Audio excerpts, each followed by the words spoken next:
For more on the government's industrial relations bill, which passed through the lower house earlier today, I'm joined live in the studio by the Shadow Workplace Relations Minister, Michaelia Cash. Michaelia Cash, thanks for your time.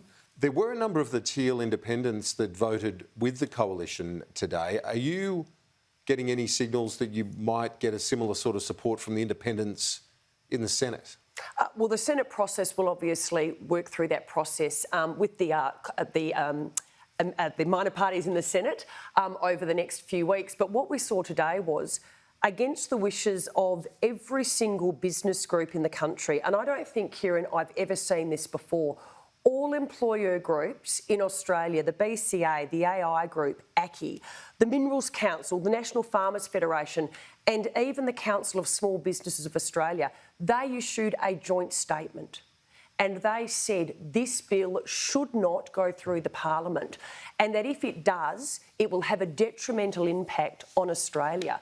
So what you saw today was the government literally table 30 pages of amendments, over 150 amendments to their bill, and they're still going to amend it over the next few weeks. What the government needs to do is just pause, withdraw the legislation, and go and consult properly, in particular with the job creators of this country. So what's the fundamental problem when it's being described as compulsory, the multi-employer bargaining? Is that the fundamental issue as you see it? Because from looking at it from where I'm sitting, the bill seems to be, is it not the same rules as enterprise bargaining, where if there's a majority at the workplace? It's not, and that's the whole point. So currently at the moment... Still a vote though, isn't it? You can actually negotiate with your workplace for an enterprise agreement, and you do that voluntarily, you agree to do it, and you know that if industrial action is taken, you've actually agreed that that would be taken.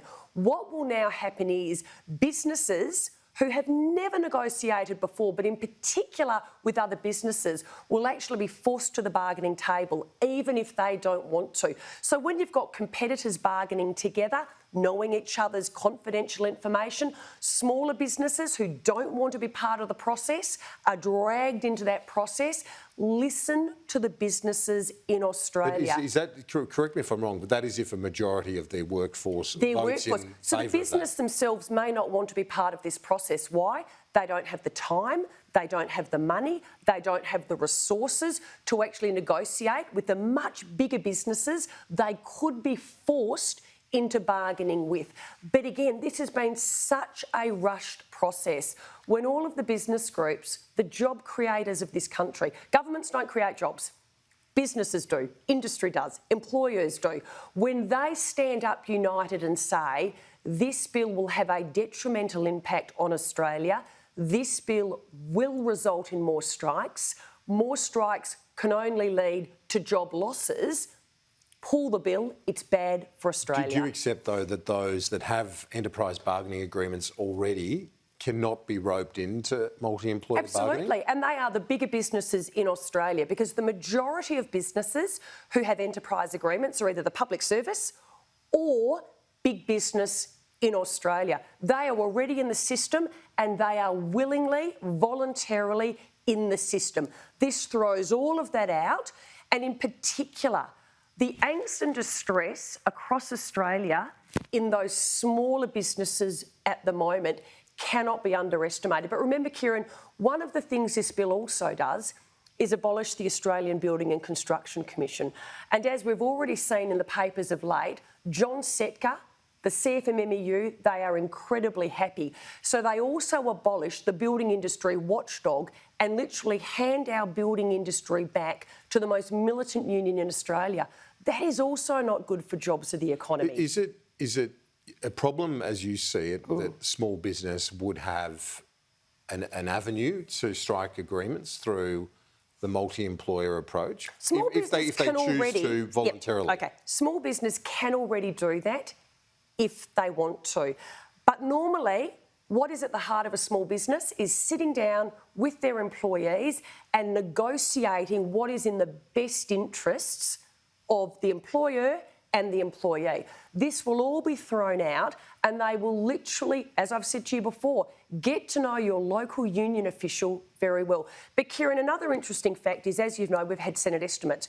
I put to the department and the minister, The Prime Minister says this is all about getting wages moving. So I asked, when will wages get moving? They actually said they don't know.